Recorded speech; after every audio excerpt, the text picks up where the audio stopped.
I agree. I mean, like Jesus Christ. Yeah. So, dude, I'm still at a loss of words, to be honest. I'm like fucking like just beside myself at this point. So yeah. So anyways, make sure everything else is set up correctly. Yeah. All right. Yeah. Cool. All right. Yeah. So put my fucking dude, I was like turning every feature off, everything that sounded great last time, and I was like, okay, I want to make sure everything sounds exactly the same as last time, have the same settings, all that stuff, and then like, I mean, yeah, dude, it's kind of, I don't know, I think it's funny. I kind of find it funny at this point. But dude, it's been a long time coming. Yeah. So anyway, so I'll do this little intro just to add on. So, okay, this is a remix of the original remix, back-to-back remixes, it seems like, a podcast episode with Black Canyon Systems with, can I see your name, your first name? Yeah. Okay, yeah. With Colton. So funny, so it kind of works out. I think long-term it works out better. So the original podcast, straight up, dragged my feet on it, kept on going back and forth. I would have it halfway through, and honestly, the issue that I had a lot was cleaning up a little bit of audio stuff, and this just because of it just happens when you don't have someone in person. It happens sometimes more complicated than the other. Sometimes it's super easy, super straightforward. But yeah, it was just one of those times where it's just like monotonous audio cleaning, blah blah blah. So here we are, and so at one point I finally have everything done. It's in the mixer. I've been using my MacBook Pro to use stuff because it's a lot more just efficient for me to run it that way. I go to pull it up, and I tell Colton here, I say, bro, I swear to God, because I've been telling him this weekly by weekly almost. Well, I'd say like for the past 3 weeks, I've been saying, this week, bro, it's happening. it's gonna go live. Friday. It's Friday. And I would say that every Friday. And then like literally every Friday, something would just absolutely destroy or wreck my scheduling. And I would get so sidetracked. And about 9 o'clock at night, every night, I'd be like, son of a bitch. Like I knew there was something. I'm thinking, oh, Friday in the clear. I'll make some post or story on Instagram. It was like, Friday, we got here, but at what cost? And so every time I would see that, I would think, and then it took putting stakes on it, right? So you offered me $50 in an eMag if it didn't get done. And I get this text, and Max is all, bro, you're not going to believe it. Fucking file corruption. So I had everything lined up, and all I had to do was like, I had like literally, it was already up. That's why I made the bet, because I was like, oh, no way I'll fuck it up. It's literally already done. All I have to do is just audio equalize, so everything is the same level. And Wednesday rolls around, and I like, oh shit, let me go ahead and do this. Let me go ahead and knock this out, because, so he has time to actually listen to it prior to Friday. I go and pull it up, and I try to pull the audio, and like it just like no audio is coming through. And I'm like, perfect. Okay. It's like, okay, super simple. It's probably where the file isn't like, detected. Like maybe I was like, I did have my SSD on there. So let me put the SSD. It's just not recognizing the file because, blah, blah, blah. Pull it up. Right. File not recognizable. I'm like, what do you mean it's not recognizable? And so like, I'm like, okay, surely I have a copy of the file somewhere. So I go and pull up, like the original disc, which I knew it wasn't on the original recorder, because I'd already moved all the files off because it was actually filling up. Right. Pull all my externals, and I start looking through, and I'm like, no way, no way, I don't have this fucking file. And like I go through, and then like sure enough, like all the file that was there, the file that was connected to was just, I is what I can think of. Is something didn't save correctly or entirely, and when it saved, it fucked up the original file and the new file. So it was just the whole thing was just completely fucked. So there was like maybe 25 minutes, and it was like after we had returned from the bathroom, the last bathroom. Yeah, after the break. Yeah. And so like I just listened to it, and like I just stood there. I listened to it like three times, looking for. Dude, I probably would have cried. Dude, I didn't. That's why I didn't even tell you. I didn't even tell you on Wednesday, because I was like, I just honestly can't handle having to explain this thoroughly. Like I was like, I don't have the mental fortitude. So yeah, $50 and an eMag on the house. Dude, I'm so stoked on it. We're here though. We're finally making it happen. This has been like months in the works. Yeah. And I mean, to be honest though, the last like spigot of me listening to it for like 3 times, I was like, I don't want to admit it, but it does make sense to reset because it has been that long and so much has changed. A lot has changed since then. A lot of things have come through, a lot of little tweaks and things you guys have done or moved forward. So that to give you an idea, the time framing, the last time I think you were about to release the first patch with Task Force Doomer, I think. Oh yeah. So that's how long ago. It's been a while. Damn, bro, it was so long ago, and I haven't, and I even told you like your podcast is next. No matter who gets recorded after, whatever, nothing is coming before it. So I knew, so like that's what we were like planning this week. Like let's go ahead and record it. Let's free on Sunday. Okay, cool. So of course we run into audio issues, and it's like, oh, damn, dude, I don't know. I'm just yeah, man, just can't win for losing, but we're here. Let's make it happen. Yeah. But anyway, so here I am. Little 5-minute intro. I'll probably move this around and cut it back. So yeah, so I'm here today with Colton with Black Canyon Systems. Everyone knows Black Canyon Systems have been pretty been blowing up for a while. Been very relevant, very cool. Been making some cool patches. Very Western cowboy theme. We talked about that a lot on the first podcast. So I definitely won't be like naturally bringing it up, but I will say, Colton, you are a legitimate cowboy. So very cool. Regardless. Well, you're a cowboy, Mom. Yeah. You're a cowboy, Mom. That's the same thing. A rodeo athlete, right? So I compete in rodeo. I won't, like, I don't live on a ranch. I don't own cows. I don't do day work. I don't do that kind of stuff. So it's hard for me to call myself a cowboy because I know dudes that, make 100% of their income on the back of a horse. That's not me. So rodeo athlete, rodeo cowboy, maybe, but yeah. We'll say, okay, rodeo athlete. I like that. That sounds kind of cool too. It's very unique. But so Black Canyon Systems. So looking back, let's see here. When did Black Canyon Systems start exactly? Oh, dude, it was a long while ago. So like thinking back at that, like, so there's a couple facets to it, right? Right off the bat, like the whole like making patches thing started when Whiskey Actual reached out because he was like right there with me making this with this like super cool like 1950s sort of like drugstore cowboy style, with like Marty Robbins, and he had this really, really cool flair on his page. Reached out, knew my background, and was like, hey, we should make some patches. Just like, a couple runs, like just like a thing, not necessarily a business, not necessarily like take it to where we've brought it, but let's just make a couple patches. So we did, got those plans worked out. And then we started to realize that this thing has some legs, let's do something with it. And that's when we brought in Beyond the Pines, because I knew he had this super duper cool Western style, because he was taking photos up where he lives in the Rocky Mountains, Northern Rocky Mountains. And we brought him into the fold. And then we were trying to think of a name for it.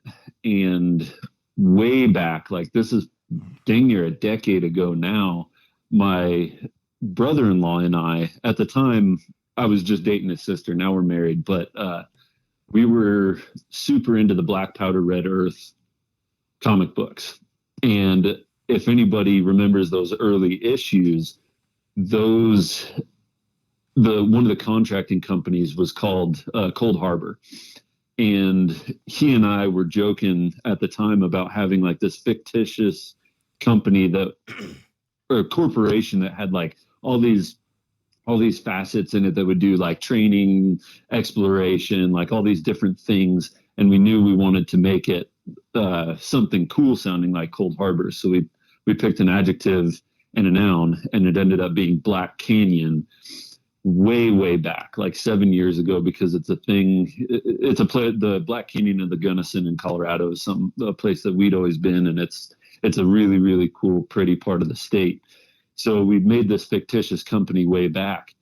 and picking a name for this patch company with all these super cool dudes came around, and it just clicked. It was absolutely perfect. So we threw systems on the back end of it, because I guess 3 letters is what all the cool kids do these days. Yeah, yeah. And it's been, full tilt from there. Yeah. So I guess I didn't even from last time, I didn't realize how long you guys had really kind of had this going, or I guess rolling. So again, just a synopsis. That was a good breakdown of everything too. But so what exactly are you guys doing currently? So you kind of broke it down how you guys have a little bit of assets and avenues everywhere, but like, what is the current mantra of Black Canyon Systems? So I've been told that I need to change my pitch quite a few times, because most of the time when people ask me what we do, like outside of the Instagram gun world, mm-hmm. I really just have to tell them that we don't do anything useful, right? We make patches and merchandise, right? We do stickers and t-shirts and some hoodies every now and then. Lifestyle, so it's just, lifestyle merchandise. So we don't do anything useful, but hopefully that changes in the future. We're working on a lot of really cool local things with a lot of really cool local guys, and bringing some talent in, and hopefully working on some training things and sort of being a conduit for that. Yeah. But not necessarily being the instructors. Yeah. But there are way higher qualified people to do that. Oh, yeah, for sure. But I know that, like, so for instance, I don't know if you guys have one coming up soon, or et cetera, et cetera. But I know that last time we chatted that you were setting up an event, or helping set up an event, and like there was going to be giveaways and stuff. So community-based kind of things too, with the Redmayne Tactical, I think was the name of those guys. And there was like a night vision thing. But still, that's a community event. Like, I agree. So same thing with assets when it comes to like merchandising stuff. And sometimes it's difficult to compete with some of the other big merch guys. And I think you guys are definitely up there now. But I guess when I think of big merch guys, I think of like the OGs of like the people that would inspire me, at least, for like, Superior Defense, dudes like that, who do a really good job. But you have to kind of branch yourself out. And like you said, doing the community events and making, certain things and gear, but also not advertising yourself as like instructors or operators and stuff like that I think is one thing. But, like, for instance, I have just, finished some slings. And the one thing that I kind of remembered starting off was like, I don't want it to seem like I designed some sling based on, whatever, like, this is the new such and such sling that I designed. And right, same thing, the like, next best deal. Yeah, like, I kind of realized that's not the avenue, and that's not who I want to portray myself as. And like you said, we're not instructors, we're not doing stuff like that, but you can still host stuff or make something cool that kind of still fits in that category, I guess. So you're not just branching yourself into merchandising. I mean, we've got a lot of really, really cool stuff in the works. There's some things, I could talk about it on here because this is just League Central, I suppose, but because people have seen it on the page, but we've got our own Southwest pattern that we're getting sewn up in Cordura and webbing and loop Velcro. So we're going to be coming out with kit accessories in Southwestern patterns in a lot of your favorite colorways. So it's not just going to be super bright, kind of obnoxious stuff like I like, but it's, again, like that's really novelty type stuff. Like we're not marketing this to guys to go use. This isn't really like an end user type of thing. Right. Yeah, I don't think there's anything wrong with that too. I think having that diversification is kind of what really helps too. So like with Black Canyon Systems. So first of all, that's something else. What one of the biggest things I think when I kind of got to know you and the dudes, but primarily I know you. I guess you and Whiskey actually I've chatted with both back and forth. But there's so how many? So there's 3 guys, or there's actually 4 guys, correct? Yes, there's 4 guys that all contribute and help out with the company. So, yeah, we've got a lion's share of the design work stays in-house. Of course, people know that we work pretty closely with Gypsy Walters. He does a lot of our really cool designs for us. But lion's share of all the Southwestern style stuff stays in-house. all of the Western Wednesday Photoshop edits are in-house. So we've got design stuff, we've got networking in-house, and we've got a lot of really good talent that stays close to home. Yeah, and that helps too. Makes kind of keeps the brand authentic to the original outlook as well. But how is it? And like obviously you're speaking for the other three guys, but how is it balancing that many guys and that many ideas? Like, does that become difficult when you're trying to like, I guess, incorporate maybe everyone's idea so that way everyone's on the same page, or is everyone really normally, you know, hitting the same marquee thing? You know, for the most part, everybody's on the same page. Sure, there's going to be, you know, differences of opinion and different goals for different designs, but at the end of the day, everybody wants to have fun doing what we're doing, and if it takes us somewhere, it takes us somewhere. You know, we're doing this kind of stuff because we like it. We saw a lack of a cowboy style, American West style stuff in this industry, so we jumped on it. And the more of that we can bring in, the better it is. Yeah, man. And again, that's pretty awesome too. So like, being able to basically do that with 4 different people is just, dude, it's hard. Like I couldn't imagine having to balance that many ideas and stuff. So, but very, very cool. Right. So what's like the most exciting thing that you guys have done, or like what was the tipping point for you guys? What would you say? So what do you mean by tipping point? Like a catalyst to get like, because what came to mind when you said that was like a realization that we can go somewhere with it. Yeah, I think so. I might be phrasing things incorrectly. I just blurred it out. But yeah. So like, what would be like like you said, the cat? Thanks, dickhead. You're making me making the host sound like an idiot. But no, that's exactly what I mean. So like, what would you say is that, you know, this is really important. We should continue doing this as much as possible. Dude, it was really like kind of there's been a few things, right? So like the first one would probably have been the realization, like the first time that I saw our own patches in the Facebook trade groups being swapped for patches that I wanted to collect. That was wild. That was incredibly humbling. The first in-person local event that we co-hosted, that was super humbling. That was a lot of fun because I think we hit that and the 10K follower mark like within the same week. That was crazy.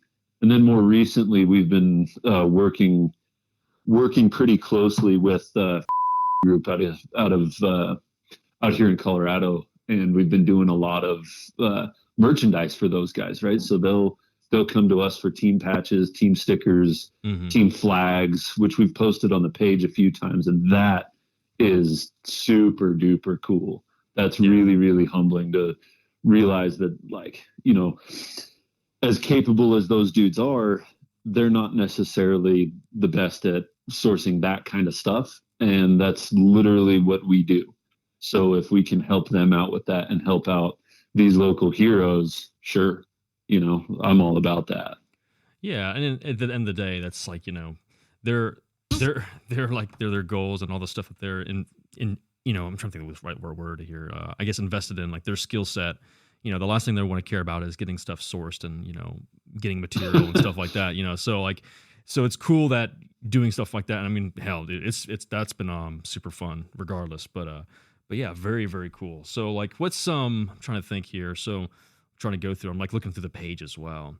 How does balancing, like, again, you already told me it's pretty much is everyone on the same page and stuff, but like, you know, with the posting and stuff like that. So like, what's your primary advertising center? Is it mostly Instagram? Is that what you kind of have always utilized most? Exclusively. Yeah, exclusively. Exclusively. It's probably not smart, right, to have all your eggs in one basket, especially in the industry that we are and how much social media hates what we do. But Instagram's working really, really well for us, and we haven't even received any sort of restrictions or warnings or anything yet, which is pretty wild for having 20,000 followers. I figured for sure we'd be getting reported because there is a backup page on Instagram that basically nobody knows about yet. But Yeah, exclusively on Instagram. We'll do sponsored ads every once in a while if the Facebook overlords allow us to. Mm-hmm. And a lot of that, everything past that has been word of mouth, which again, super humbling. I didn't think this would be as popular as it is. I mean, not that we're like some hard hitter, like Sure. we're just a couple of guys, but Yeah, but still, though, I mean, like running. So, I mean, regardless of running a pretty successful thing, and then on top of that, not getting any kind of warning and stuff. And I think some of that is kind of hit or miss too. So, like as someone who's kind of gone through some of that issue, right. some of I'm not really sure what really triggers it. There's definitely some stuff that I think 100%, is a is a red flag. It'll just trigger it. So Right. it's just one of those things that it's just hit or miss. But I think you guys do a really, really good job of keeping it relatively pretty clean, non-political, it seems, for the most part, and then just solid Right. little pictures and stuff like that are everyone's kind of aesthetically very pleasing. That's easy to look and peruse through, and yeah, a cool picture. Yeah. So Yeah, man, we would definitely try. I mean, Beyond the Pines up there, like I said, he's up in the northern Rocky Mountains of the U.S., and he's pretty dang talented. He does a lot of the Photoshop edits, actually all of the Photoshop edits, and he does all of our most of our most popular photos have come from him. So as far as content creation goes, that dude is golden and very, very talented. yeah, that's right. Yeah, but to say, and I guess for the longest time, I didn't realize that he was a part of it until I think we had chatted a while back. I don't know. Maybe I did know. I guess. Oh, I guess. Yeah, I did know because if you go on the page, you I guess have the followership, and that's such a genius Yeah. way of doing it too. By the way, because that way you're not like, pissing anyone off, or the whole follower thing is always cool. Like it's always a balance. So dude, Instagram within itself is such a hit or miss thing. It's weird, dude. It is. It's weird. It is. It's super weird. But yeah, I'm glad you brought that up because we had talked about that on the last one. Yeah. And I think that is where you found out that like, it is only 4 guys. And yeah, the only 4 pages that the Black Canyon page follows is us. Right. And it's been that way since day one. Yeah. Genius, by the way. I respect it so much. It's like one of those things I look at and I'm like, damn, that's fucking genius. Like that is the best way to do it. And I wish I had done the same thing, because now, like, you be too far down a hole and you start unfollowing. People do get very very sensitive about stuff like that. I've had it happen. But let's talk about more about Black Canyon System. So like I don't want to like dive into things that you're planning or things you guys have in the works. But let's talk about things that you guys enjoy doing. So like obviously, the main thing is an outdoor, very Midwest, type, like you said, the 50s, the cowboy type style theme. But like, what's some of the inspiration outside of that, like design wise? Like what's something that you guys look for or aim for? Because I know my favorite thing is the colorways that you guys choose. I love some of those colors. I think that's some of my favorite part. But like you said, that doesn't always appeal to everybody. But what's something that you guys are enjoy doing, or in that realm? Hiking, I know I think is some of it, but and some of the gatherings and stuff. Yeah, man. It's so all of us run this business, and each of us has a 9 to 5 outside of that, right? So this is not anyone's full-time gig yet, and we're just kind of letting it go. So the lion's share of our time is spent at our usual 9 to 5s. Outside of that, everybody's got their own hobbies. Everybody's got their own families. We've got that's. I don't want to speak for everybody, but I know what I like to do, and it's stuff that gets my heart going, exciting things. Yeah, networking. I'm a huge extrovert. I love talking with people. I love visiting. I love doing all that kind of stuff. So any chance there is to go and hang out with folks, I'll be there. Yeah. So what's trying to think here. So well, I want to talk about guns because I actually don't ever really talk about guns on the podcast in general, even though obviously it's a Sure, major facet of everything. But like sure. let's. I'm trying to think, man. Because I want to look. I'm trying to remember stuff that we didn't talk about last time, so I'm not like reiterating. I want to make it like authentic conversation. I want it to be fun and Right. enjoyable. But like it kind of sucks because it's like that's the bad thing when you know someone so well. It's the best part about doing a podcast and not knowing anything about the other person. But Right. Jesus, that's the downsides, I guess. And I'm just kicking myself for losing the entire audio file. But let's talk about what's the most exciting thing that you guys have launched. Like what's your favorite, or we know better yet, what is something that you've done that was like something that you spearheaded? Because obviously, like you said, having juggling like 4 different people, what's something that Right. you've been really proud of? Probably has to be the local event type deals and the stuff that we're doing with the homies over at group and working with those guys, providing them with stuff that they could use and just opening the door to local training events and get-togethers and stuff like that. I think that that's really cool. I think that that's something that this community, and there's big air quotes on that, this community and the U.S. in general is missing, is community, right? So if we can get people together and realize that maybe it's not just guns that is a common interest, and you're building relationships with folks that you can take and grow into a true community as opposed to just a bunch of people there because they like the same thing. That would be awesome.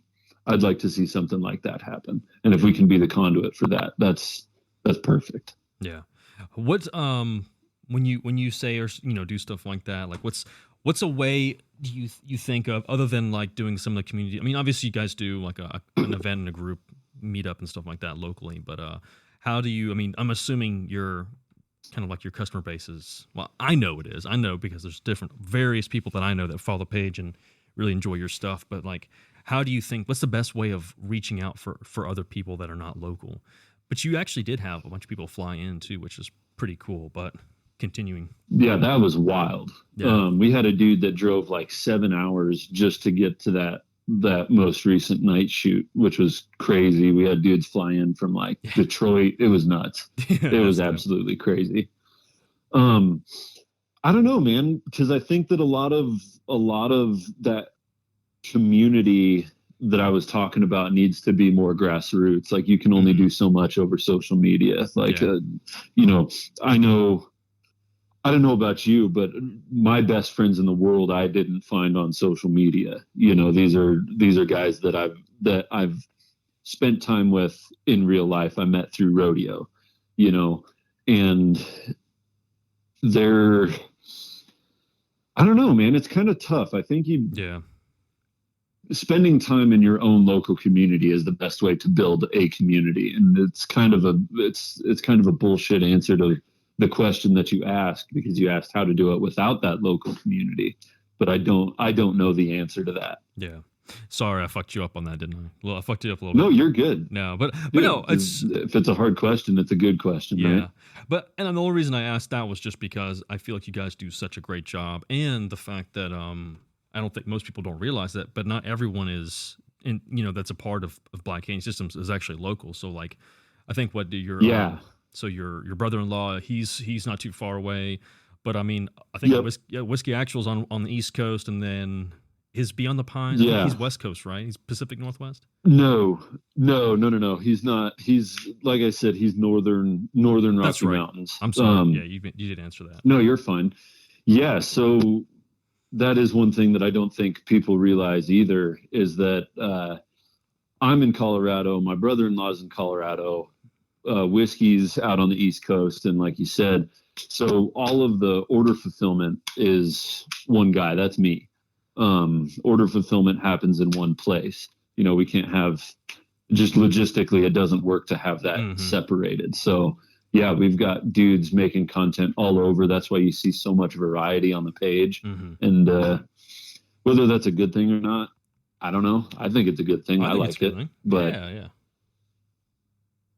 yeah. Sorry, I thought you were going to continue, but yeah, dude, I think it is a good thing because kind of gives that good variety and feel and warmth and temperature of everything, for their brand and everything. But that's really that's mind blowing. So the one thing I will say, looking through your pages, there's a nice little variation of guns you guys use and advertise. And I know some of you said earlier that everything is pretty much done in house. So are these all like some of the sticks and gear that you guys have?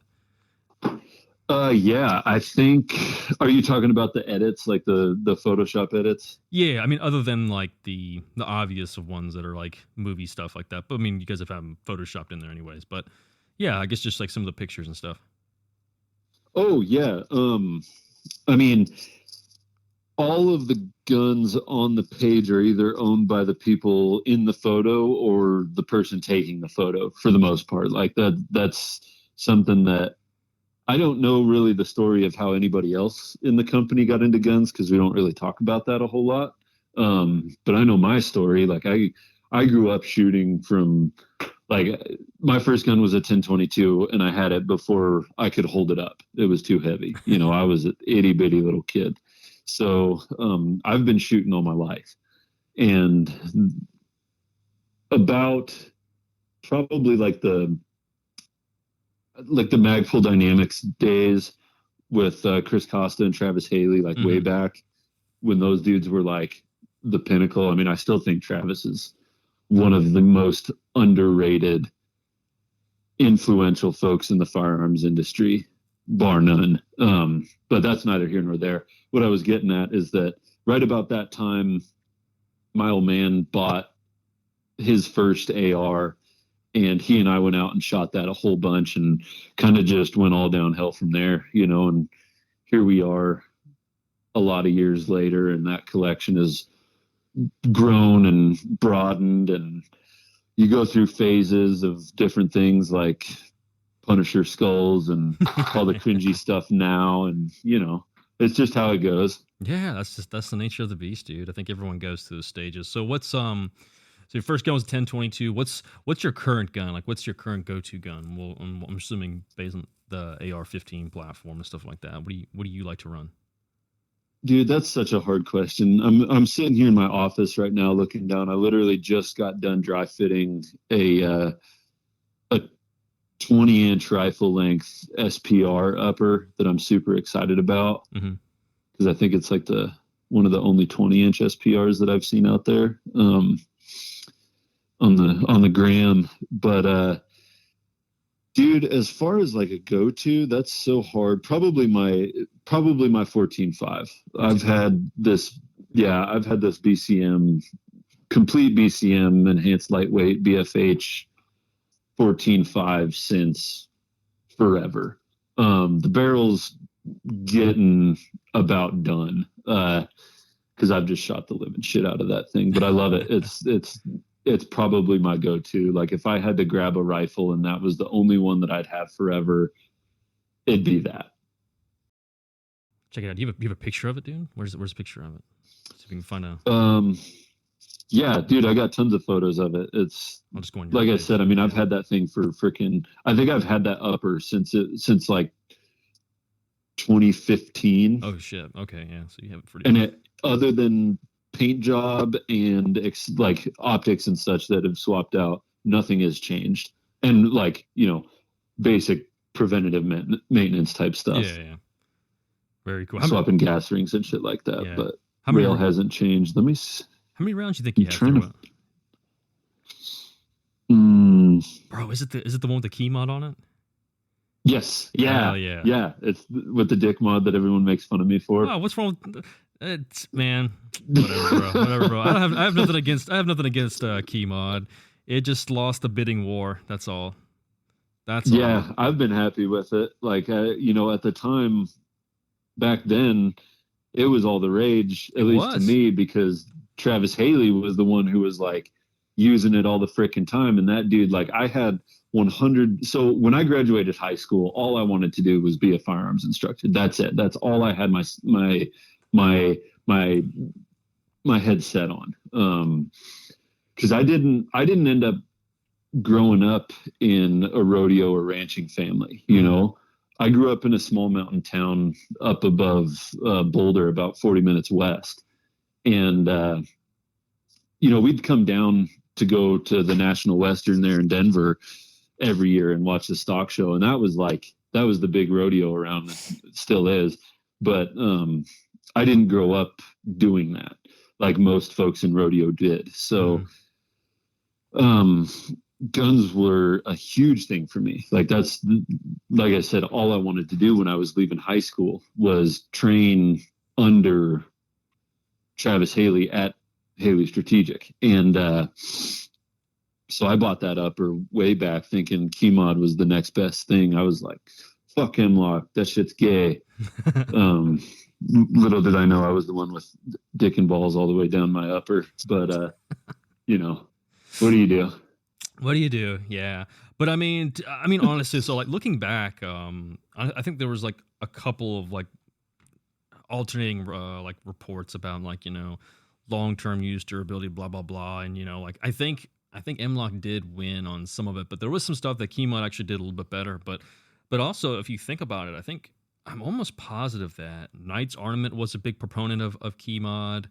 BCM obviously was one of the big ones. Just off the top of my head, there was some pretty large names, at least industry wise, that were big proponents of it. Hell, even HK, even though they changed the name of it, it's not necessarily KeyMod, but you know, it was like HK Key, but it's like the same like, you know, mounting setup and stuff like that. But it's the same thing but backwards. Yeah. So it's kind of interesting that it didn't win. I guess I'm kind of surprised how it kind of like quote unquote, I don't want to say went out of style, but I didn't really think it would. I'll tell you right now, 90% of the people complaining about KeyMod wouldn't put their rifle through the stuff that would make it fail. Yeah, that's true. That's very true. But yeah, it is. It's just interesting because even like just the things that were, I guess, big proponents of it and like, you know, attachments and stuff went pretty relevant to being able to find everything to all of a sudden it's just like. Just disappeared, you know. It just wasn't, you know, not even possible to find anymore. I was actually trying to find a Knights SR15 CQB upper, and I was trying to get it in KeyMod, just because I thought I was like, oh, it'd be kind of funny to get a KeyMod version of it because everyone runs, you know, the standard M-LOK ones, you know, whatever. Sure. And maybe save a couple pennies on it just because maybe like, oh, well, it's KeyMod, so it's not worth as much or something. But pretty funny enough, like, you know, you can't find them anywhere, and I think it's people who were. Excuse me, the ones who had them are still running them. So, but yeah, it's just kind of interesting how things like that industry wise kind of just shake out long term. But very cool. So so you have the 20 SPR. How are you gonna set that one up? You just gonna put like a LPVL? So tell me about it. I've got a 2-10 by 44 on it. D-ball D2 and a Surefire, I think it's an M600, the new Pro one with the fancy mount and all that. But that rail, I've got a BCM. Like I said, I just got it dry fitted right now, and it's a BCM 12-inch QRF, and that's kind of cool because it really gives it that like Mark 12 look with just with the exposed low profile gas block, like the later mod Mark 12s. But happened on an opportunity for a Knights URX4 16-inch. So that's why it's only dry fitted, because I'm holding out for that rail to come in, and I'm going to build it all out on that. Probably put a bipod on it. Yeah. I don't know. We'll figure it out. Yeah. Was it my boy who hooked you up with that one? Or was it somebody else? Yeah. Yeah, dude. That was so freaking funny. I was like, I straight up thought it was a scam because I had never talked to this dude, and yeah, it completely threw me for a loop. I got a DM on the Black Canyon page, and it was like, hey, do you want a URX4? I was like, wait a minute. What? Which you don't just give those away. But I guess what account was it that he messaged you from? His main one or like his like from Dead Ned Low, like Yeah. that page. So I go over to his page and I'm like, who the fuck is this guy? And I see like all these people following him. I'm like, okay, so this is a page, like this is a dude. And then I see that the link is Circa Craft, and that's why I texted you. I was like, dude, who the fuck is this trying to give shit to me? Because I thought he was like, I figured like nothing against the guy. He's amazing, right? Like, what kind of person just gives away a rail like that? Of course you're gonna be thinking this dude's awesome, but at the same time, like, is this guy just trying to get Black Canyon's home address? You know, like what? Where is this coming from? I was so thrown back by that. It was wild. Yeah. So he's a really good dude, and obviously do business with him pretty frequently, and I sell some of his stuff. But yeah, the Chew can't hang us all, stuff like that. But yeah, it's kind of funny. You told me like, I think you asked me like, is this you? I was like, yeah, it's my alternate personality, dude. It's like my left side of the brain. If I don't remember half the stuff, which I wouldn't necessarily take that as a joke. Sometimes I kind of have out of body experiences, but no, he's a good dude, solid good dude, obviously. Yeah, absolutely. So absolutely, that's hilarious. That was always a funny story. But so kind of going over Black Canyon Systems, and I'll touch back on it in a moment. But let's talk about you. So I thought that was pretty interesting about talking about how you always wanted to be like a firearms instructor, and sometimes things don't ever flow out like you seem and stuff like that. But was there ever a point where when you kind of realized like, this is probably not the career path it's going to head towards? But dude, how long did that last, dude? I didn't know that. Like, have you been able to go to one of his courses yet? So, dude, that was like a lot of years ago. Yeah. A lot of years ago. My old man and I jumped in as a little business venture to do a retail gun store. Retail gun stores fucking suck. I would not recommend that to anybody. It's terrible. I mean, obviously some people do it and they have fun with it, but that's just not how I like to do things. Like the whole idea of just like sitting behind a counter, waiting for someone to come in.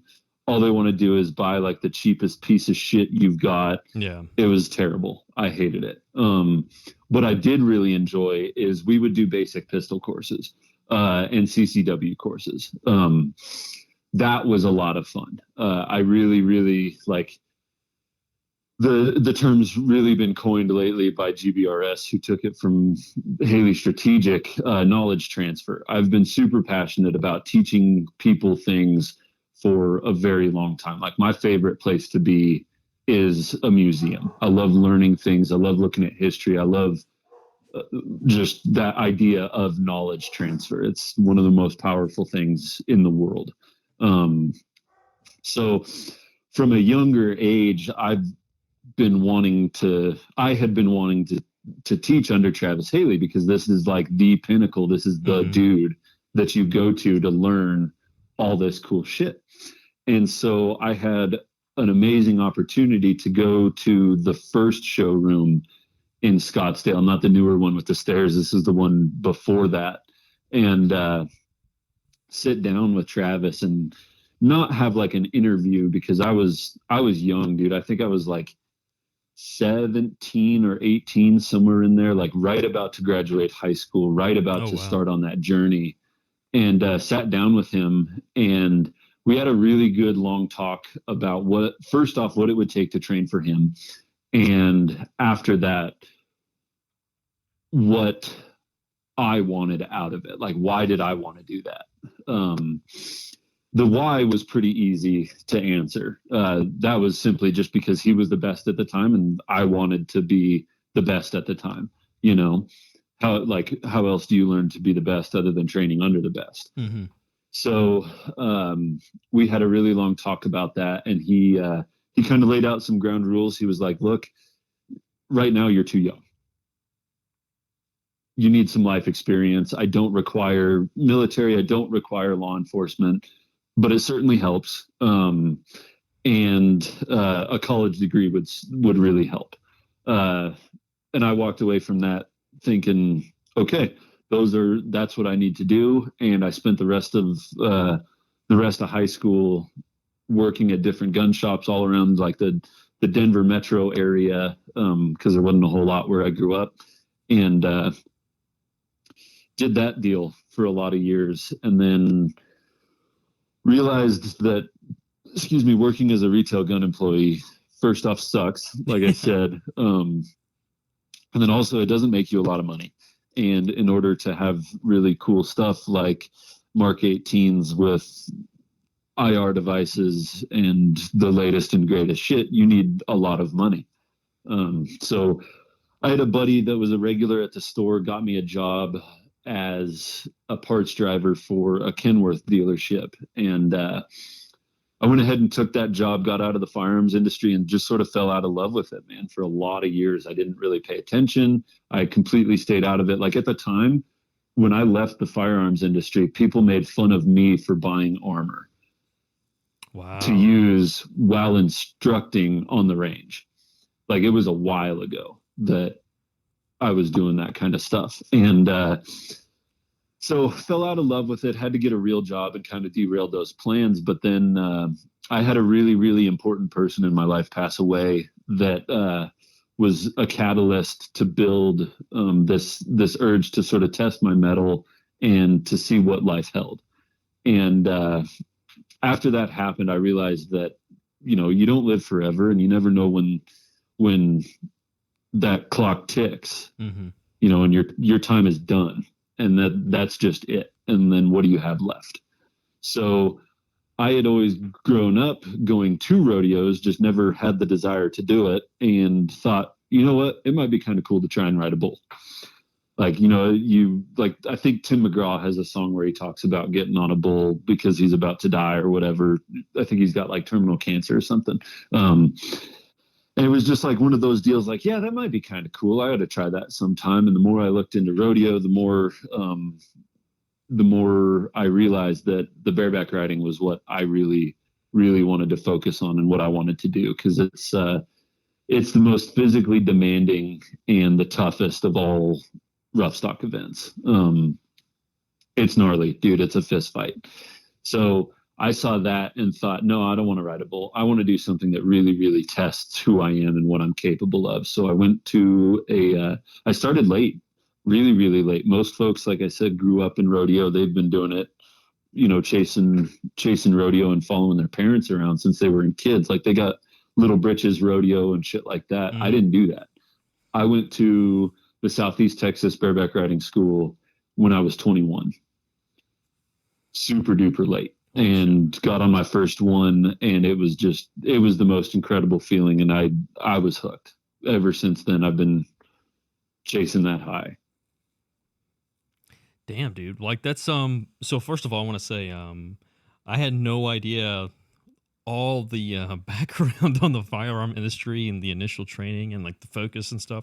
I didn't even know that you used to be in the firearm retail. So that's like, yeah, kind of mind blowing, I guess. I didn't realize that. So you've actually been embedded or invested in the firearm stuff for a while, but damn, dude. Yeah. So what, so if you don't mind me asking, what ended up happening to the gun shop that you and your dad were a part of?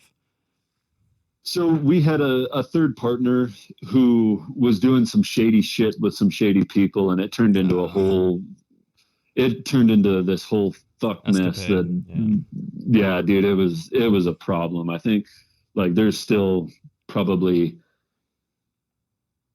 thousands of dollars that are still owed to people, and it's just this whole deal. And we ended up walking away, leaving the LLC completely just to avoid everything that was going on. But damn, dude, that's terrible to hear stuff like that. But the funny thing is, it seems like that's a reoccurring theme because I have a couple friends who are also in the firearm industry, and that just seems to be the same thing. Like it seems to happen more frequent than it should. But damn, dude, but damn, I didn't know about any of that stuff about kind of like that, like the tutelage and the stuff like that of like kind of really wanting to be a part of firearm instructor, and then going, did you even met Haley? That's fucking, and you're still in high school too. You would expect someone to be a little older, so that's pretty rad. But man, at least you had like a mission, like a focus. But obviously, yeah, dude, it was all I wanted to do. It was crazy. it. That was it. And we went, my old man and I went to the first Haley Strategic D5 course, the disruptive science course. The very first one they did, it was in Park City, Utah, way back. I mean, this was probably like 2014. Mm-hmm. And they were, at the time I was under 18 and his courses were restricted to 18, but we went ahead and called him up and were like, hey, this kid, he's got his NRA instructor certification. Like, he's already done this kind of thing. Is it, can you bend the rules? And they were able to bring me out there at a young age. I think I was like 16. Oh shit. Wow. Maybe. And then the next year or the year after, one of the two, was when I was lucky enough to go out there and go to the showroom and sit down with Travis and meet him. And yeah, it was amazing. Couldn't have been better. That's really cool, man. I see, and I had no idea that you had been a part of that or had done that. So, have you been able to reach out to him since you've kind of really had Black Canyon Systems rolling and stuff? Or I haven't thought about it. You thought you should, dude. Yeah. I don't know. I'm definitely one of those types that likes to reach out in real life. Like, if there's an opportunity for me to talk to you in person, I would rather take that. Because how many DMs do you like? We get probably 30 DMs a day. Imagine how many DMs that dude gets. Oh yeah, like that's just white noise. And like, I don't know. I'd rather just wait for that to be a more organic thing. And because dude, for a lot of years I just chased rodeo and stayed out of the firearms industry. And then while I was working, I ended up working as a diesel mechanic at that Kenworth dealership. And that's not at that shop, but that's still what I do for my 9 to 5 is diesel mechanic work and rodeo on the side. Yeah. I didn't know you were a diesel mechanic. What have we talked about that before? I don't know. I mean, I don't remember, dude. That podcast was a lot of months ago. It was. But still, like, I normally remember people's like day job and stuff like that. But sure. Fuck, man, I didn't know that. Maybe I don't know. Like, I don't remember you ever saying that to me. Because like it's a funny. So damn, dude. All right, we'll continue. All right. Well, damn. So first of all, I know last podcast, I think my big focus was the rodeo because I was super interested in that. I thought that was really cool. Yeah. It's like one of those things like you never get the aspect of someone who does that, but it doesn't surprise me that it's one of those things that normally started early or ingrained early, and you kind of work through that. Like, people grow up knowing all these other guys who are doing the same thing, et cetera, family. Yep. That must be kind of hard to deal with. When you do rodeo stuff, did you find like a lot of that confrontational, like, outsider thing where you came in and awkwardly no one knows who you are? I'm assuming yes, right? No, dude, absolutely not. Like, rodeo it's a different breed, dude. There is no group of better people on this earth, right? Damn. No group. Like, it puts this that's why I put the air quotes about the firearms industry and community there. Okay. Because anything compared to the rodeo community is like, why even bother? Like the camaraderie when you're up there on the buck and shoots and you're voluntarily putting your life at risk and throwing your head into that fight or flight voluntarily with other people, that level of camaraderie is second only to probably combat veterans. Like, I don't know how else to compare it, because it's not that they're comparable events. I want to make that abundantly clear. I'm not trying to say that hopping on a bareback horse is the same as a firefight, but there's something similar about voluntarily putting yourself in harm's way for a certain goal, and then also doing that with other people, right? Yeah. So that there was absolutely no like, oh, this dude didn't grow up in it. It was quite literally the opposite. It was like, holy shit, some dude wants to do this. Like, fuck yeah, let's get him on, let's get him trained up the right way. Let's teach him. Let's, travel with him going down the road together so he can learn how we enter, how we travel, all that stuff. It was quite literally the opposite. Wow. I have to say, I'm kind of shocked. I definitely thought that, like, I don't know, like roughneck type, side, I mean, don't get me wrong. There's some guys out there, but they're never mean to you. If you fuck up, they'll correct you. Yeah. But it's not like you don't have to prove nothing to anybody. Showing up there entered is enough. And then obviously if you're successful, right? So it's a community based off of performance. Mm-hmm.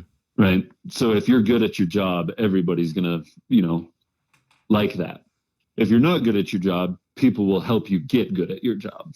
Wow. That's normally something that's not very frequently, seen in any kind of field or community or industry or whatever, because normally there's a lot, I would say there's a lot of gatekeeping that normally takes forth, because obviously you don't want to be outdone by someone else, or you don't want someone that's from the outside. I could see that, like, I guess that's how I picture it. Like, I could just see someone coming in from the outside and never really being a part of, et cetera, and they come in and wanting to be a part of it, and they're like, well, you haven't been putting in the time as much as we have, or something like that. I guess that's how I could see that happening. So I think that misconception comes from the idea that we're competing against each other. Yeah. And while yes, our scores will knock another dude out from pulling a check, that competition is between me and the animal, not between me and my buddy Tyler, who, I'll give you a perfect example. I rolled up to Wallace, Kansas. I was some pitiful score, like 68 points. I was leading the rodeo for that entire performance. And then there was another performance the next day with a bunch of different guys entered, right? So I was sitting first place for that entire probably 24-hour span. Next night, my buddy Danny hops on this horse, and he's like just a pile of points on him. He's sitting there like 83, 84 points, takes the win from me. I'm not mad at him. He did better. He deserves that. He did better work than I did. It's that competition was with me and my horse. I should have done better at what I was supposed to be doing. Wild. I'm still blown away by it. Regardless of the camaraderie and the other portions. I mean, that makes sense, but still, I guess it's just refreshing to see something like that, especially an aggressive, I would say it's an aggressive sport, but there's still being a lot of compassion, camaraderie, no matter the skill level and, progress, etc., placement. Very cool. So obviously being a dangerous sport in general, and I'll ask a couple more questions about it because I didn't, we lost everything from the original one, but, so what would you say is the most dangerous aspect of it? What would you say? Like your biggest concern? The most dangerous, there's a couple things, right? So specifically the bareback riding, because that's the event that I participate in, is doing your work inside the chute. So tacking up your horse, I kind of got to back up a little bit, right? So when you show up to the rodeo, you don't bring your own horses. That's a big misconception in rough stock. Like bucking bulls and bucking horses, I don't own any horses. Stock contractors, guys that put on the rodeo, bring those. We enter the rodeo and get on their stock. Okay. So I'll show up at a rodeo and the stock contractor will have already basically assigned us a horse. It's what's called, or a horse or a bull. It's what's called a draw, right? So you show up at the rodeo, you find out what you drew for the most part. Like there at the professional level, there's some intricacies, but we can gloss over that for now. Sure. You show up to the rodeo, you find out what horse you drew, You go locate that horse in the back pen so you can identify it. Okay, it's that dark bay with the blaze. He's got socks and he's about 15 hands, right? He's a pretty stout dude. Like, okay, I know what that horse looks like because you've identified him by his brand or the number, right? That the stock contractors assign that horse. You go get ready, put all your protective gear on, tape up your arm, do what you need to do. A lot of dudes will do like yoga before you get on to loosen up joints and all that stuff. It's pretty wild to see a bunch of like dirty, rotten, tough cowboys doing yoga behind the chutes. It's hilarious. Love it. But horses get loaded and you're like minutes away from getting on at that point. So horses get loaded into the chutes. You hop up there and drop what's called a rigging on. The bareback rigging is a hard rawhide sort of chute or suitcase handle type thing with a miniature saddle pad that you drop on the horse's back about the same place that you would put a saddle, but that's what you hold on to. And so you pull your rig and you get it all tight like you would a regular saddle, and then when it's your turn, you hop over into the chute. As soon as you hop into the chute, that's the most dangerous space you can be in because you're in there with anywhere from 900 to 1,300 pounds of hate that is encircled by a steel box. It's not very conducive to life. So you do that work. You do the work inside the box as fast as you can. Run your hand in, lean back, nod your head, and then you go. The next most dangerous part is the idea of getting backdoored. In the bareback riding, you'll watch videos of dudes and they're laid back pretty flat against the horse's back. And a lot of that is putting leverage on your wrist to keep you tight up against the horse's back and your rigging handle so that you stay on. But if your rigging handle isn't tight enough, you can get what's called backdoored, and that's blown out the back. And if you're on top of a horse, they can't hurt you. If you're behind a horse, they can kick you. Yeah. And there's a lot of scary things that can happen when you get blown out the back. I've seen dudes get kicked in the back of the head, do backflips, knock out. I've been launched about 12 foot in the air. Thank God I haven't been hurt doing or getting blown out, because I know a buddy of mine broke his neck and has never been able to ride a bareback horse after that because of getting blown out the back and landing wrong. God, man. So, being in the box and getting blown out are definitely the two worst things that can happen in the bareback riding. Oh, Jesus. Give me anxiety. But so let me ask this. When was the first time you've been around horses? Was this like the first time that you've really been around horses in general, or have you always kind of been somewhat around it? Because I know you mentioned earlier that, obviously you don't bring your own horses and you don't actually have any horses yourself, but. Right. So, there's two things to that, right? So first off, no, it's not the first time I've been around horses, but I never owned horses, didn't do it regularly. Like I'd gone on trail rides, like pleasure rides, up in Alaska with my uncle who lives up there, and just like, pretty like touristy type stuff. I'd never, sure. I'm not a hand, like I don't know horses as well as most. So when I decided that I wanted to do bareback riding, I jumped in head first, and I got not a part-time gig. It was literally just in exchange for muck and stalls, give me time around your horses at the Nederland Equestrian School that's like right down the road from the house that I grew up in. And so I spent a lot of time around horses before I started rodeoing, but there's basic levels of horsemanship that you do need to know before you step into the rough stock arena with wild horses.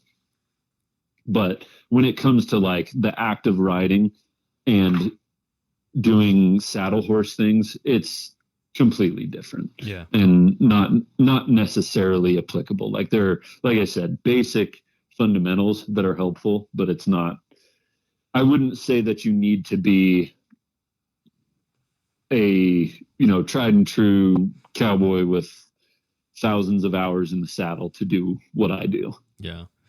That's kind of fucking crazy, to be honest with you. It's kind of wild.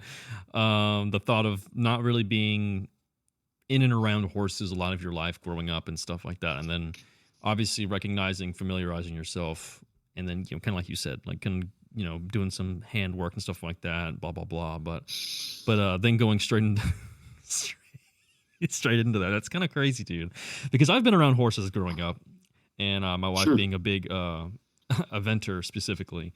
So that was just something I just kind of had to familiarize myself, and then kind of being around. And dude, I don't think I would have been around. I don't think I would jump straight into doing what you're doing, being familiarized with all the shitheads that I've encountered, especially specifically like thoroughbreds and stuff like that, and some other ones. But yeah, that's just kind of crazy to me. Just the thought of it. It's kind of fucking wild. So where did this come from, dude? So like, when did the aspect of doing something gnarly like that like pop up? Like, was there an event that you went to, or like something specific? That I said it. So like I said before, I had a situation where someone really, really close to me unexpectedly passed away. Sure. And that was, like I said, a huge catalyst to realize that you don't have all the time in the world, and you need to do something with it. And it was like, I'm just kind of floating through life, not really doing anything useful. Like, firearm stuff is cool, I guess, but where's the grit? Where's the substance in life? Where's something that someone can look back and say, wow, that was some cool shit. It's not there. When you like, I was going to say not a knock against guys who make guns their personality, but this is 100% a knock against guys who make guns their personality. Where's your fucking substance? Like, do something, be a productive member of society. And I say that as a rodeo cowboy, it's kind of funny, but it's production, right? It's entertainment. If it weren't for rodeo fans, I wouldn't get to do what I do. So I'm providing entertainment, do something. Yeah. But still, like, that's a very specific thing to kind of go after. Was there like something specifically that geared you towards going towards, like, the rodeo scene? Like, was it just an event, or just Chris Ledoux? Okay, gotcha. There you go. Chris Ledoux's music. I grew up listening to country music, and Chris Ledoux was the 1976 bareback riding world champion, and well before he was making music. I think his first album was released in 1971. So quite a while before he was a country music artist, he was a rodeo cowboy.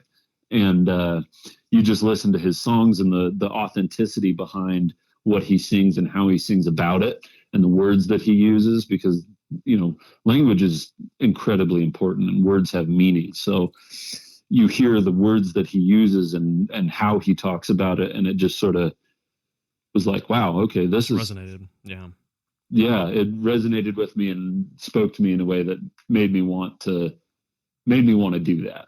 Yeah, that's pretty cool, man. I mean, that's a big leap, I guess. That's a huge leap for something that I don't know. It just takes a lot of energy and mental prowess to make a selection like that, and then obviously, again, recognize that you don't want to just be floating through life and take a couple of risks and do something that you find exciting, or it's just different. It's just different from like the usual thing you would say, like to like, sure. Oh, I've just started kayaking again, or or I started I don't know, disc golf. I don't know, but like that's a big one. I don't know.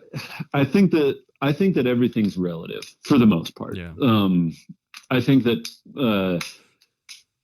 I'm pulling this quote. I've got to give the guy credit. Greg Stubbe said this in a podcast with Devin Riley. It's a rodeo podcast. If anybody's interested in rodeo, go check out Devin Riley's podcast, Blazing Trails.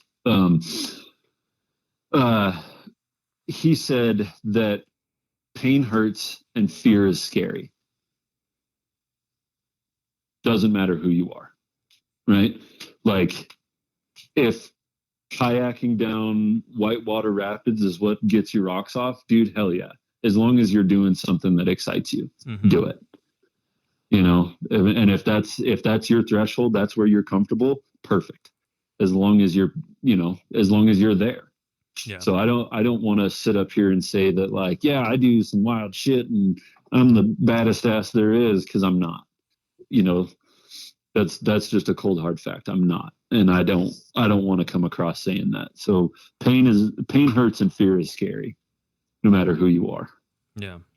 That's good, man. I mean, that's a good outlook of being humble too about doing something I would consider pretty hardcore, pretty badass, at least, you know, on the outside looking in. But yeah, dude, that's good, man. That's some solid stuff. What you know, what's your outlook on that? Because I think last time we had done the podcast, you had actually been pretty injured and, you know, obviously had some life-changing stuff. I won't announce it here, but we can say it. Yeah.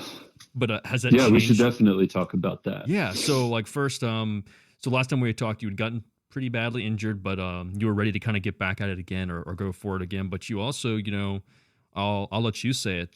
Has that changed your outlook and aspect after that big life-changing news? No, absolutely not. And without further ado, we'll just come out and say, because we've been teasing these folks listening for a little while. Yeah. So in January of this year, I got called as an alternate to a pretty big rodeo called Colorado versus the World. It's the rodeo that kicks off the National Western Stock Show. It's not the PRCA sanctioned pro rodeo, but it's a big deal. And I got called as an alternate, which was really, really cool. I drew a horse called I don't remember the name of the horse. It was this sorrel mare from Survey's Y15, and she threw my dick in the dirt. I mean, just chili whopped me like nobody's business. And so I got both dashboarded and backdoored. I got thrown over the front because my hand was tight. It stayed in and yanked me towards the back and shot me out the back.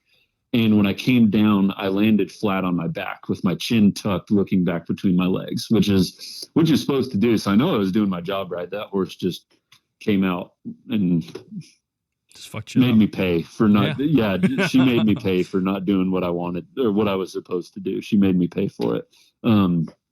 So I hit the ground flat on my back with my chin tucked and my head sort of whipped back. And I wear a neck roll to prevent as much whiplash as you can. So I didn't smack my head. I didn't get like knocked out or anything, knocked the wind out of me. And I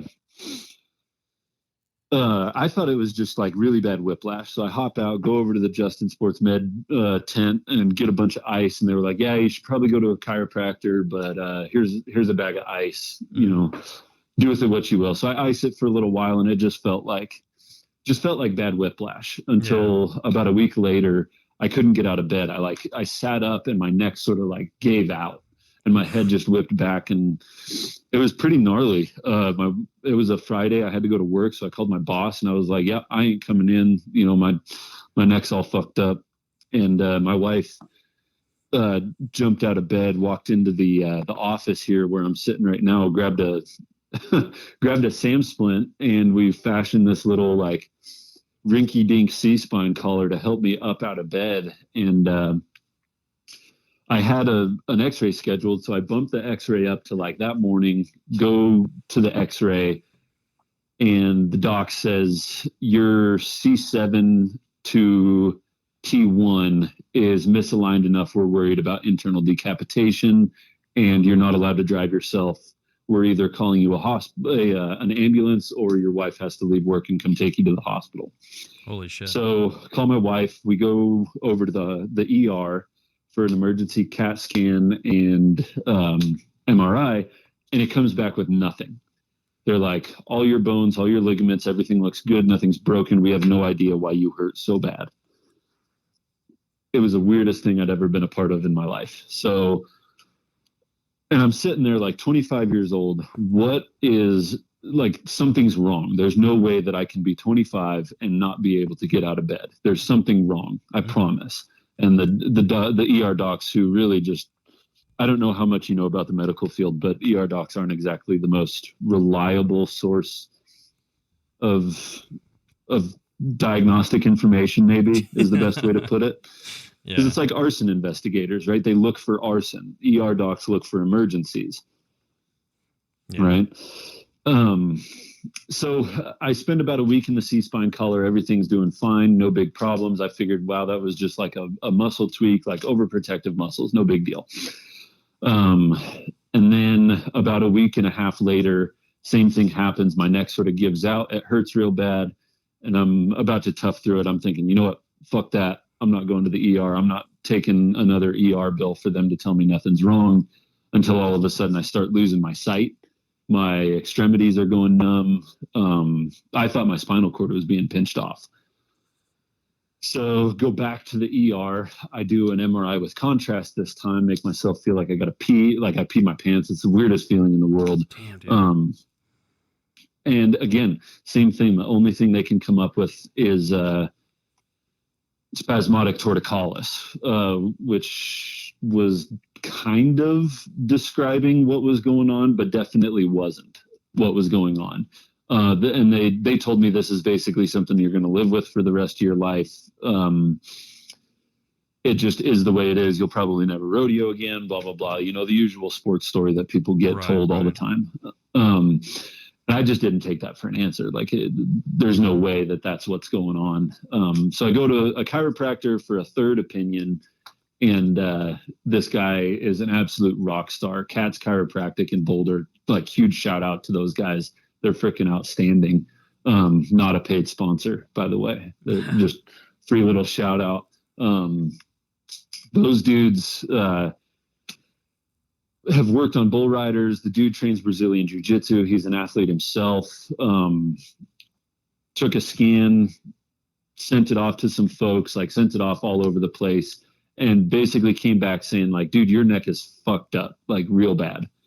You have cervical kyphosis to the umpteenth degree. Basically, my neck is 127 degrees bending in the wrong direction, as opposed to the natural, like, reverse curvature. Mine is 127 degrees forward. And so that was kind of scary to find out. And my basically the pain and everything that was going on is my spinal cord being pulled on by my C7 and C1. Not life-threatening, no surgery needed, thank God, but it'll take a lot of PT and chiropractic work to get me back to 100%. And this news that Max was talking about is I just had my first child, a little baby boy, born last month. So to answer your question, Max, no, it 100% has not changed my anticipation of getting back to rodeo. In fact, it did nothing but propel that goal even farther, because there's not a place that I want him to grow up other than the rodeo arena. Like I said, it's full of the best people in the world. And at 10 days old, he made it to his first show, which was pretty cool. His first little rodeo. We got some photos there. But very cool. What's your timeline for getting back in? Like, how does that look right now? It's kind of up to me, because this is just a thing that's going on. Like that cervical kyphosis is just a thing. It's not like a time bomb or anything like that. Yeah. So it's up to me. I can tell you chiropractic work is a lot cheaper than neurosurgery, but it's still not cheap. Yeah. So I've got to do like 36 visits 3 times a week before I can get back on a bareback horse. And right now, with the way things are going with the brand new baby, 9 to 5 and Black Canyon, there's just hardly time to focus on athletics. But we'll get back there eventually, for sure. Okay, there you go. Does it have any kind of like rough timeline, like a year or a couple months, or like how is that aspect? Oh, like my personal timeline? Yeah. Dude, I don't know. I'd like to see. I mean, I need some time freed up before I focus my energy in that, right? And I've been putting so much into Black Canyon to try and get it off the ground and do something really cool with it. So I don't know, dude. It's tough to say. It's really tough to say. Before my son can compete in the mutton busting, for sure. Before then. Yeah. So hopefully not too far, but I mean, hey, at least it doesn't kill the drive, but you're still 100% gung ho about getting there.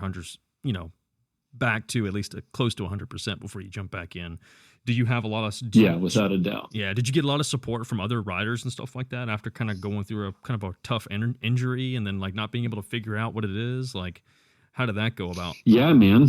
Yeah, like I said, the community is bar none. I had all of my rodeo buddies, you know, kind of just saying, "Well, man, that fucking sucks," but I mean, you're still valuable. You know, your knowledge of the event, you know how to help the up and coming guys just as much as anybody else. So we still want you around, mm-hmm. you know, even if you can't get on anymore, you know, because for a while that's what it was looking like. It was looking like my career was just done, finished. So yeah, the community outreach has been outstanding, and it's not like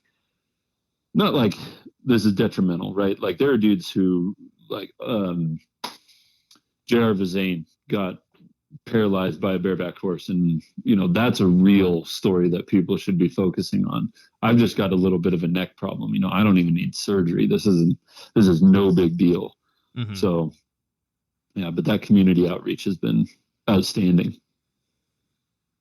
That's awesome, man. That's really cool, man. Yeah, but yeah, it must have been a pretty, I guess it's been ups and lows, but obviously, you know, having your first son's obviously a huge high. What did your wife think? Does she has she tried telling you like you're not doing this anymore, or what were her thoughts on that? No, dude. My wife, she is the only reason that I am who I am today. Mm-hmm. Absolutely. She is the most loving, supporting person I've ever met in my entire life. We've been together for 10 years, married for 3. Awesome. Just celebrated our 3-year anniversary. But yeah, so she's been around since the inception of this whole rodeo journey. Yeah. It wasn't like she, you know, came into it knowing what I do. This was something that we went through together, and she's been nothing but supportive, understands how important it is, you know, a well-respected member of that community. She does rodeo photography. Yeah, never once has said, well, that's about it. Yep, you're hurt, you should be done. No, absolutely not. Yeah, when we found out that I might never rodeo again, I mean, both her and this is opening up a little bit, but both her and I freaking spent like 2 days just like bawling on the couch, just over the thought that I might not be able to continue doing this. So that level of support is there, and it always will be. Yeah, that's awesome, man. That's really cool. Let me take a quick little break. I have to use the restroom real quick, and then we'll kind of start. I can use some coffee. Yeah. About is this the fabric with the Southwest pattern? Yeah. Dudes over at Axel sent me that Nod Nest in our pattern, and it's freaking outstanding. I'm just so excited. We're going to be taking that fabric and sending it to different manufacturers to do runs of their products. Gotcha. Kind of get what I'm saying for pretty exclusive collaborations where like this is the only time that you'll get, you know, this product in this pattern in this colorway. Yeah. Because we've got, I think, 6 different colorways set up of this pattern, and it's going to be freaking cool, man. I'm so excited for it. What else do we have? Oh, dude. There's a really cool design that we're going to have to bleep out because I don't want to leak it yet, but I do want to tell you. Here, I'll stop recording for a second.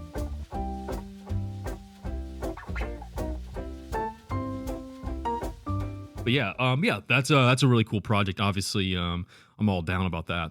That'll be super rad. Pretty kind of see how it kind of like expands into that, and like how it kind of meets everything and meets what I'm assuming you'll be going for high quality as well. So on the fabric with the other stuff in distribution, have you considered, you know, obviously with your early, you know, like relationship with Travis Haley, have you considered about, you know, going and discussing them about doing like, you know, some of the micro rigs or something? Well, I mean, it's kind of this weird dynamic because like I had said earlier, this stuff is like, we 100% do not anticipate this ending up as end user type gear, right? This is a novelty for sure. Gotcha. So going to a company that is as professional and end user driven as Haley Strategic probably isn't the right move right off the bat. I would rather see it be used like different axle products, right? So we've got like the Nod Nest, absolutely perfect for that, you know, or like a Mark IV zipper insert. That would be super freaking cool. Yeah. Or like a candy pouch from Microbat. That would be really cool. You know, something like kind of more kit accessories as opposed to full pieces of kit. I got you. But we've also got other colorways that are, you know, the Pantones used were pulled directly from a certain camouflage pattern for this colorway. So, you know, if it's more of like a subdued one, I mean, I think a plate carrier in our more subdued colorway would be pretty freaking sweet. Like that'd be cool. Yeah, I would rock it. But we've got that one. We've got no reason you can't. I'm trying to think of what else we got. What else we got going? We got leather patches finally. They just showed up a couple days ago. So leather patches with the logo, that'll be super fun with the really cool buck stitch on the side that I'm super excited about. Tobacco Tactical collaboration. We've got, all sorts of stuff. I do want to still do, we haven't really put much effort into it at all, but we had the thought of doing our own basically coffee table book, but not in the same way that everybody else has done it. It'd be more photos focused on like more brand specific photos, like photos from rodeos, photos from ranching, photos, you know, like more salt of the earth type people. And it would be written with each sort of chapter being based off of one of our original designs, the pillars, which represented freedom, respect, and responsibility. And so 3 chapters of articles written by people that we look up to personally and wanted them to write like what's, you know, for example, like some story and the moral of that story pertaining to responsibility or pertaining to respect, pertaining to freedom. So it has a theme going throughout it. And I think doing like a hardcover book of interesting life lessons, quotes, and motivational things would be kind of cool to do. Yeah. Now that'll be very cool, man. And I'm with you. Like I'm fully on the book series or the print series. Like as a couple of my buddies have said that print is back, and I think I agree with them. I think it's become kind of popular. I think people like having a physical thing, I guess, in hand to reference or look at or get like feelings from, or some kind of like sensation from by, you know, visualizing something that someone's put time into, or a story that, you know, people can relate to, maybe inspire them, you know. So yeah, I agree with you. I'm right there with you on that one. I kind of like been looking at it too. So what did Agans do just recently? He did it was freaking hilarious, selling the Polaroids as physical NFTs. Fucking cracked me up. That was so smart. That was so funny. I do remember, like I remember seeing a post about it. He must be like pretty heavily shadow banned or something, or like whatever reference you want to call it. Like I think everyone gets kind of shadow banned at some point or something. But, sure. I haven't been seeing much of his stuff like I used to. So, but I do remember the Polaroid NFT thing. That's pretty funny. That was super funny. Physical NFTs, that cracked me up like nobody's business. I like that a lot. But yeah, I do think that print is back in the way of like people wanting something physical to look over and reference and, you know, visualize, even if it's like you said, a coffee table or you know, just a living table or something like that. So yeah, dude, I mean, I've been wanting to do one for quite some time. I think the original concept I had was something in reference towards putting money to donate towards like canines and and that story, and there's a bunch of stories like that I always find moving and stuff like that. But that was always something I'd always kind of pictured or had wanted to do project wise. But I definitely think it's a lot more relevant now than it was a couple years back. But very cool, very cool. Yeah.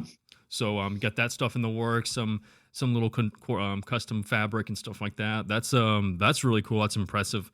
Anything specifically that you're looking forward to for the remainder of the year? Because obviously we're kind of getting close to spooky season too. We don't even have any Halloween plans. Like we did the Halloween deal last year for Doog, for Dugan, and that was really cool.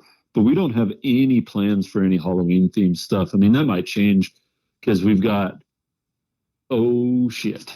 I just realized what. So literally, while we were on that break, I was talking with a guy.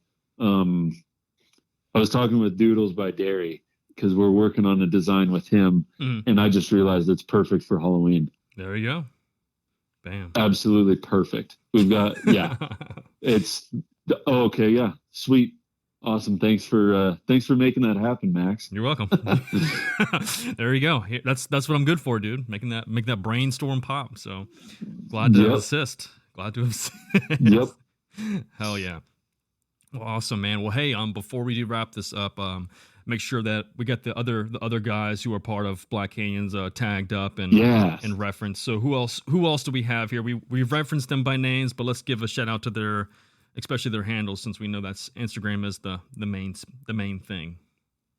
Right. So we've got me, who's John's Galt. That's been known for a while. We've got Skeleton Crew Actual. That's skeleton.crew.actual _ whiskey actual, and Beyond the Pines. That's beyond _ the _ pines 2 underscores. There you go.